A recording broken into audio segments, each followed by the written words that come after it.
Assalamualaikum warahmatullahi wabarakatuh. Yang terhormat Ibu dosen kimia dan teman-temanku yang saya cintai. Halo semua, perkenalkan kami dari kelompok 3 ingin mempresentasikan hasil kerja kelompok kami tentang povidon iodin atau betadine.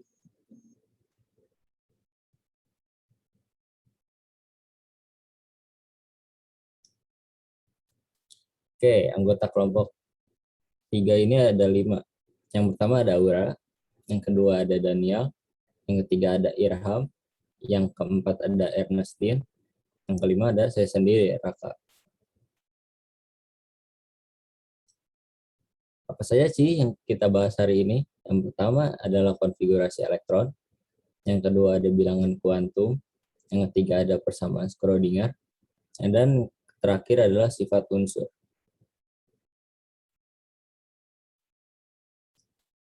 Yang pertama saya akan menjelaskan tentang konfigurasi elektron.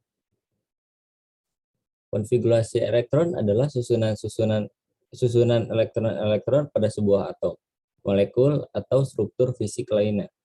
Pengisian elektron pada konfigurasi elektron sesuai dengan nomor atom suatu unsur. Pada penulisan konfigurasi elektron, struktur yang digunakan adalah nomor kulit, subkulit, lalu dipangkat jumlah elektron yang terkandung. Jadi, misalnya 1s2, maka elektron yang terdapat di kulit 1 dengan subkulit S dan terdapat 2 elektron di dalamnya. Pada subkulit S, terdapat satu rumah yang dapat terisi maksimal 2 elektron. Pada subkulit P, terdapat 3 rumah yang dapat terisi maksimal 6 elektron. Pada subkulit D, terdapat 5 rumah yang dapat terisi maksimal 10 elektron. Dan pada subkulit F, terdapat 7 rumah yang dapat terisi maksimal 14 elektron. Untuk menuliskan konfigurasi elektron, pengisian elektron harus diurutkan dari yang paling kecil dan paling dalam.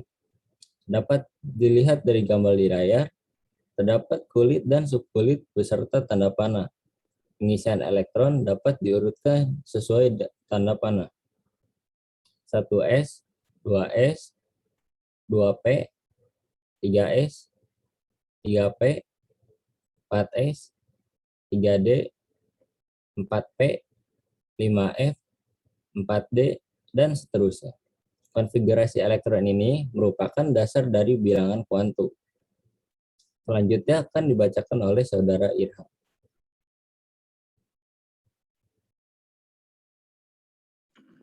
Oke, terima kasih untuk Raka. Selanjutnya ada bilangan kuantum yang dijelaskan oleh saya. Apa sih bilangan kuantum itu? Bilangan kuantum merupakan bilangan-bilangan yang diambil dari elektron terakhir pada suatu unsur. Elektron terakhir ini dapat kita lihat dengan menggambarkan diagram orbital dari konfigurasi elektronnya. Dan pengisian elektronnya sesuai dengan hukum Hund. Ada 4 jenis bilangan kuantum. Yang pertama adalah bilangan kuantum utama, bilangan kuantum azimut, bilangan kuantum magnetik, dan bilangan kuantum spin. Yang pertama ada bilangan kuantum utama, atau yang dapat kita simbolkan dengan N, merupakan bilangan kuantum yang menyatakan kulit elektron dan tingkat energinya. Pada bilangan kuantum utama, nilai N terdiri dari 1 sampai tak hingga. Semakin besar nilai N, maka semakin jauh elektron terluar dengan inti atom. Yang kedua, ada bilangan kuantum azimut, yang dapat kita simbolkan dengan L. Bilangan kuantum azimut merupakan bilangan kuantum yang menyatakan subkulit. Nilai L memiliki rentang antara 0, 1, 2, dan 3. Subkulit pada konfigurasi elektron ada 4, yaitu S, P, D, dan F. Nilai bilangan azimut pada setiap subkulit tentunya berbeda-beda. Pada subkulit S, bilangan azimut bernilai 0, subkulit P bernilai 1, subkulit D bernilai 2, dan subkulit F bernilai 3. Yang ketiga ada bilangan kuantum magnetik yang dapat disimbolkan dengan M. Merupakan bilangan kuantum yang menyatakan penempatan elektron terakhir pada rumah dari subkulit. Nilai M sendiri memiliki nilai dari minus L hingga plus L. Jadi, jika L sama dengan 1, maka M berada di rentang min 1 hingga plus 1. Yang terakhir ada bilangan kuantum spin yang disimbolkan dengan S. Bilangan kuantum spin merupakan bilangan kuantum yang menyatakan orientasi momentum sudut intrinsik elektron dalam atom. Pada bilangan kuantum spin, nilai S memiliki 2 kemungkinan, yaitu min setengah dan plus setengah. Jika panah pada elektron terakhir di dalam orbital memiliki panah ke atas, maka nilai S sama dengan plus setengah. Sebaliknya, jika panah pada elektron terakhir di dalam orbital panahnya ke bawah, maka nilai M-nya sama dengan minus setengah. Nah, dari bilangan kuantum tadi, maka didapatkan persamaan gelombang atau yang kita sebut dengan persamaan Schrödinger. Persamaan Schrödinger memiliki rumus persamaan Y sama dengan Fn dalam kurung N, L, M, dan S. Dengan N merupakan bilangan kuantum utama, L bilangan kuantum azimut, M merupakan bilangan kuantum magnetik, dan S merupakan bilangan kuantum spin. Oke, slide selanjutnya akan dijelaskan oleh Aura. Oke, terima kasih Ram. Di sini saya akan menjelaskan sifat unsur apa aja yang akan kita pelajari. Yang pertama ada muatan inti efektif, jari-jari atom, energi ionisasi, afinitas elektron, elektron negatifan, titik didih, dan titik lebur. Di sini saya akan menjelaskan dua sifat unsur pertama, yaitu muatan inti efektif dan jari-jari atom. Muatan inti efektif merupakan muatan inti atom yang menarik elektron secara efektif, di mana dirumuskan menjadi muatan inti efektif sama dengan Z dikurangi S, di mana Z adalah nomor atom dan S adalah konstanta pemerisanya. Nah, terus gimana sih cara menentukan muatan inti efektif itu? Yang pertama, kita menentukan konfigurasi elektronnya. Lalu kita mengkelompokkan subkulit S dan P. Lalu kita menentukan konstanta NS dan NP, konstanta ND dan NF. Lalu yang paling penting yaitu elektron di sebelah kanan dan elektron yang akan ditentukan tidak memberikan efek pemerisai pada elektron di bagian sebelah kiri. Sifat unsur selanjutnya yaitu jari-jari atom. Jari-jari atom adalah jarak antara inti atom pada atom-atom yang bersebelahan atau yang berikatan. Macam-macam jari-jari atom itu ada berbagai jenisnya, tapi di sini saya akan menjelaskan dua di antaranya, yaitu jari-jari kovalen dan jari-jari van der Waals. Jari-jari kovalen adalah setengah dari jarak inti atom identik yang dihubungkan dengan ikatan kovalen tunggal. Lalu ada jari-jari van der Waals yaitu jarak antara pusat-pusat atom yang bertetangga dalam sampel pada gas mulia. Sifat unsur selanjutnya akan dijelaskan oleh teman saya Daniel. Silakan Daniel. Terima kasih Aura. Yang ketiga ada energi ionisasi. Energi ionisasi merupakan energi yang diperlukan untuk melepas satu elektron. Semakin jauh emin dari inti, akan semakin mudah melepas, dan energi ionisasinya akan semakin rendah. Lalu yang keempat ada afinitas elektron, yaitu ukuran perubahan energi yang terjadi ketika atom netral berwujud gas memperoleh satu elektron menjadi ion negatif. Jika afinitas elektron berharga negatif dalam proses penangkapan satu elektron, energi akan dilepaskan sehingga ion negatif yang terbentuk akibat dari proses tersebut bersifat stabil. Dan jika afinitas elektron berharga positif dalam proses penangkapan satu elektron, energi akan diserap sehingga ion positif yang terbentuk akibat dari proses tersebut bersifat tidak stabil. Lalu yang kelima ada keelektronegatifan, yaitu kemampuan untuk menarik menuju dirinya sendiri pada ikatan kovalen. Yang kelima ada titik didih, yaitu di mana suhu ketika tekanan uap sebuah zat cair sama dengan tekanan eksternal yang dialami oleh cairan. Dan yang terakhir ada titik lebur, yaitu suhu di mana benda tersebut akan berubah wujud menjadi benda cair. Selanjutnya akan ada Ernest yang akan menjelaskan senyawa dari iodin, yaitu C6H9NO. Nah, saya sekarang akan menjelaskan apa itu povidon iodin. Jadi, povidon iodin merupakan yang sering kita kenal dengan betadin, memiliki rumus senyawa yaitu C6H9NO, di mana senyawa ini terdiri atas 4 unsur yang membangunnya.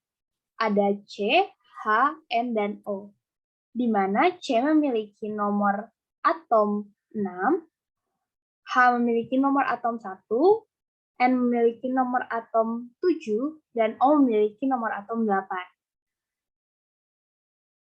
Sebelum kita mengetahui masing-masing unsurnya beserta sifatnya, saya akan menjelaskan sifat dari senyawanya terlebih dahulu, yaitu senyawa C6H9NO.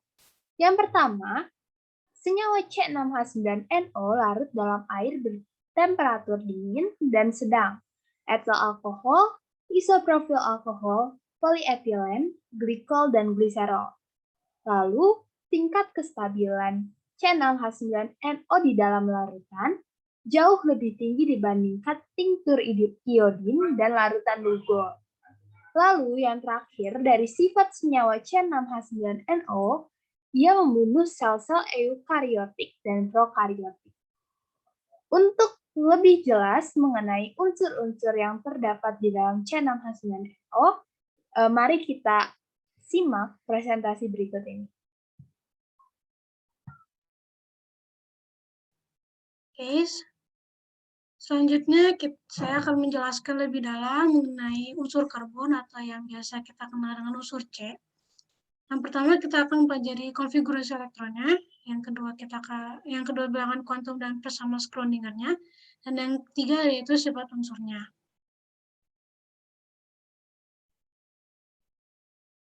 Pembahasan pertama yaitu konfigurasi elektron. Konfigurasi elektron didapat dari jumlah atom sehingga kita mendapatkan konfigurasi elektron yaitu 1s2, 2s2, 2p2. Dari konfigurasi elektron, kita dapat menggambarkan diagram orbital yang dapat kita lihat di layar presentasi.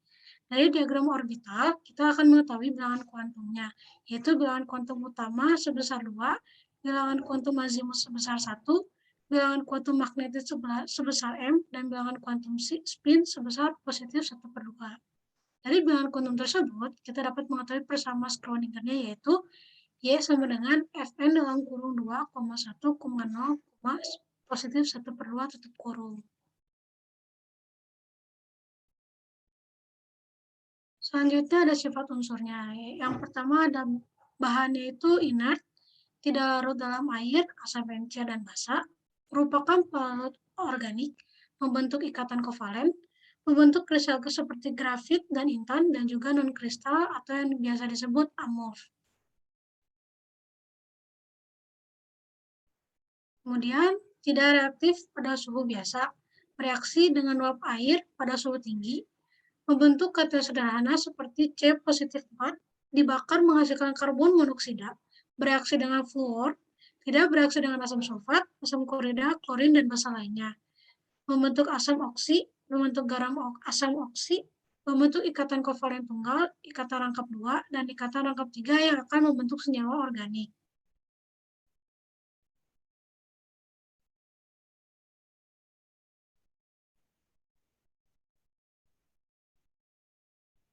Sifat selanjutnya yaitu jari-jari atom. Jari-jari atom terbagi menjadi 4. Yang pertama ada jari-jari empiris sebesar 70 pikometer. Yang kedua ada jari-jari hasil perhitungan sebesar 67 pikometer. Yang ketiga ada jari-jari van der Waals sebesar 170 pikometer. Dan yang keempat ada jari-jari kovalen sebesar 77 pikometer. Sifat selanjutnya itu muatan inti efektifnya sebesar 3,2511.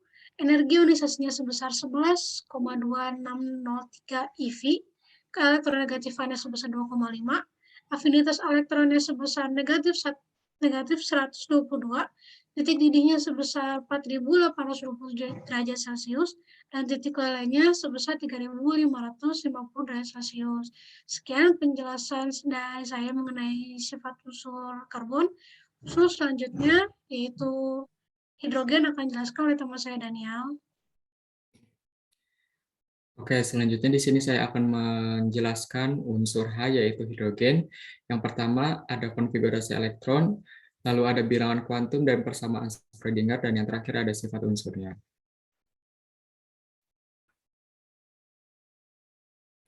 Nomor atom dari unsur hidrogen yaitu 1 dengan konfigurasi elektron sama dengan 1s1. Selanjutnya ada persamaan Schrödinger, dapat dilihat dari diagram orbital hidrogen, sehingga bilangan kuantum yang terdapat dalam unsur hidrogen, yaitu ada bilangan kuantum utama sebesar 1, bilangan kuantum azimut sebesar 0, bilangan kuantum magnetik sebesar 0, dan bilangan kuantum spin sebesar positif 1/2. Sehingga persamaan Schrödinger yang didapat oleh unsur hidrogen ini yaitu Y sama dengan Fn dalam kurung 1,0,0, positif 1/2. Selanjutnya ada sifat unsur dari hidrogen. Yang pertama ada tidak berwarna, tidak berbau, bersifat non-logam, bervalensi tunggal, gas diatomik yang sangat mudah terbakar, dan merupakan unsur teringan di dunia.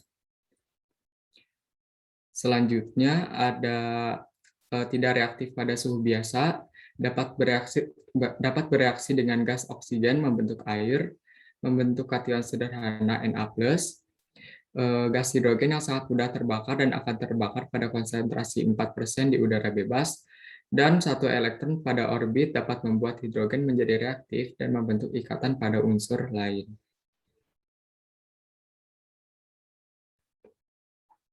Selanjutnya ada sifat unsur hidrogen. Yang pertama ada muatan inti efektif sebesar 0,711, energi ionisasi sebesar 13,6 eV, keelektronegatifan sebesar 2,1, afinitas elektron sebesar -73, titik didih sebesar -252,9 derajat Celcius, titik lelehnya sebesar -259,2 derajat Celcius. Lalu ada jari-jari atom yang terbagi menjadi 4. Yang pertama ada jari-jari empiris sebesar 25 pikometer, jari-jari hasil perhitungan sebesar 53 pikometer, jari-jari van der Waals sebesar 120 pikometer, dan yang terakhir ada jari-jari kovalen yang sebesar 37 pikometer.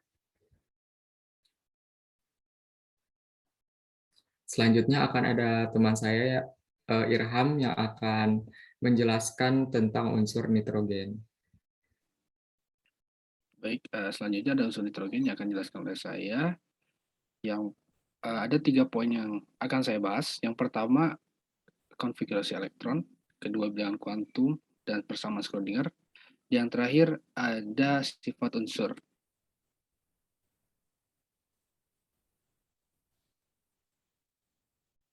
Oke, yang pertama ada konfigurasi elektron, yang dimana konfigurasi elektron ini didapat dari nomor atom unsurnya.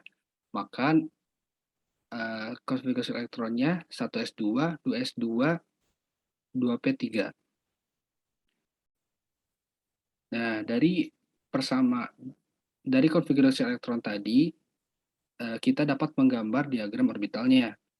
Maka kita dapat mencari bilangan kuantumnya. Yang pertama ada bilangan kuantum utama bernilai 2, bilangan kuantum azimut bernilai 1, bilangan kuantum magnetik bernilai +1, dan terakhir bilangan kuantum spin bernilai +1/2. Maka persamaan Schrödinger-nya Y sama dengan Fn dalam kurung 2,1, +1, +1/2. Selanjutnya ada sifat unsur N. Yang pertama, unsur yang stabil dalam bentuk sehingga sulit bereaksi dengan unsur yang lain. Yang kedua, membentuk senyawa yang bersifat asam. Memiliki energi ionisasi terbesar dan keelektronegatifan terbesar di antara unsur segolongannya. Pada suhu rendah, sukar bereaksi dengan unsur lain. Hanya logam litium yang dapat bereaksi dengan nitrogen. Pada suhu tinggi, dapat bereaksi dengan beberapa logam alkali dan alkali tanah. Mudah menguap, dan yang terakhir bersifat inert. Selanjutnya ada jari-jari atom. Jari-jari atom terbagi menjadi 4, yaitu jari-jari atom, jari-jari empiris yang bernilai 65 pikometer, jari-jari hasil perhitungan bernilai 56 pikometer, jari-jari van der Waals 155 pikometer, yang terakhir jari-jari kovalen bernilai 75 pikometer.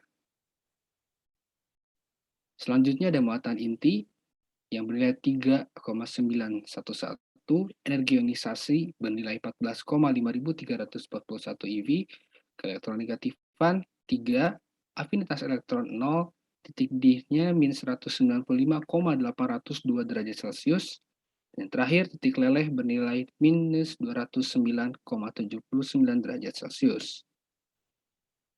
Oke, selanjutnya ada unsur oksigen yang akan dijelaskan oleh Ernestine.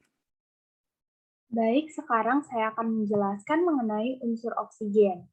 Unsur oksigen, di dalam unsur oksigen yang biasa kita kenal dengan O, saya akan membahas 3 hal seperti yang teman-teman saya sudah jelaskan di unsur-unsur lain, yaitu konfigurasi elektron, bilangan kuantum, dan pusaran Schrödinger melalui sifat unsur. Yang pertama, kita akan membahas mengenai konfigurasi elektron. Oksigen memiliki nomor atom 8 sehingga memiliki konfigurasi elektron yaitu 1s2, 2s2, 2p4.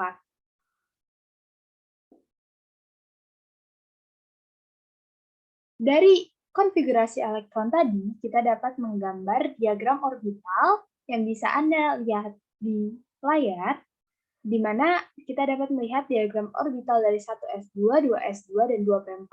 Dari diagram orbital ini kita dapat menentukan bilangan kuantumnya, di mana bilangan kuantum utama atau N yaitu 2, bilangan kuantum azimut atau L yaitu 1, bilangan kuantum magnetik atau M bernilai minus 1, dan bilangan kuantum spin bernilai minus 1/2. Dari bilangan kuantum ini kita dapat menentukan persamaan Schrödingernya yaitu Y sama dengan Fn dalam kurung 2, 1, minus 1, minus setengah. Lalu kita akan beranjak ke sifat unsur dari oksigen. Oksigen pada dasarnya memiliki bentuk yaitu gas, di mana gas ini tidak berwarna dan tidak berbau. Namun ada juga oksigen cair yang berwarna biru langit. Lalu oksigen juga dapat larut dalam air. Selain itu, oksigen merupakan unsur paling melimpah ketiga di alam semesta berdasarkan masanya. Semakin besar tekanan yang didapat, kelarutan oksigen dalam air semakin besar.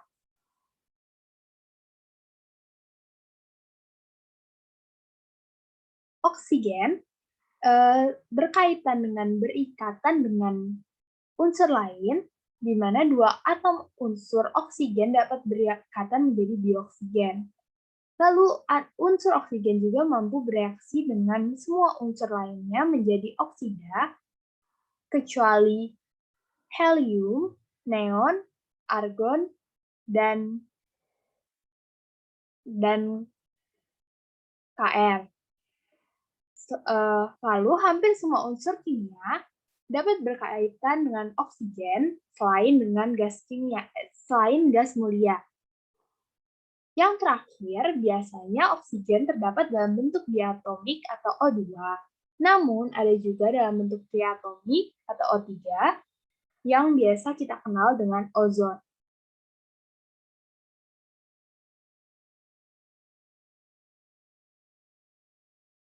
Lalu kita akan beranjak ke sifat dari jari-jari atom.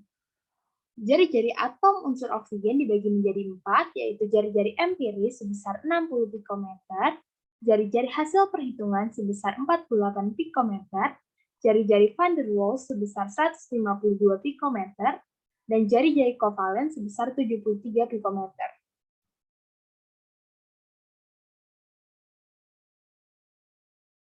Sifat unsur oksigen yang lain ialah muatan inti sebesar 0,711, energi ionisasi sebesar 13,6181 eV, keelektronegatifan sebesar 3,5, afinitas elektron sebesar minus 141, titik didih sebesar minus 183 derajat Celcius, dan titik leleh sebesar minus 258,8 derajat Celcius. Sekian presentasi dari kami. Maaf jika ada salah kata maupun salah informasi. Kami harap Ibu dapat lebih mengerti mengenai povidon iodin dari presentasi yang telah kami lakukan. Terima kasih.